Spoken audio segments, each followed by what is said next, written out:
প্রতিবাদে আইবিডি বৈষম্য ছাত্র আন্দোলন এখন বিক্ষোভ মিছিল কর্মসূচি দিয়েছে। এবং এর সাথে আমাদের হিন্দু ভাই বোনেরা আছে, অন্যান্য সকল ভাই বোনেরা এই আন্দোলনে অংশগ্রহণ করেছে।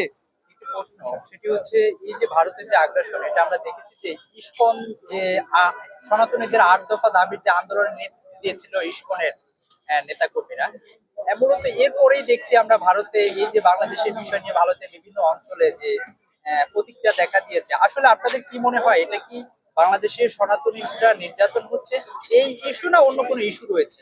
একটা বিষয় হচ্ছে যে ফ্যাসিস্ট হাসিনাকে ভারতের জায়গা দিয়ে বাংলাদেশের 18 কোটি মানুষের সাথে ভারত যে শত্রুতা তৈরি করেছে, তাদের যে আগ্রাসন যে বাংলাদেশের সাথে যেগুলো করতেছে, এটা প্রমাণ হয়েছে যে ভারত বাংলাদেশের সার্বভৌমত্বে হস্তক্ষেপ করতেছে।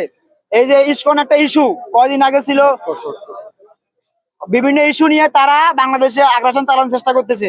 ইসকন বিশ্বের বিভিন্ন রাষ্ট্রে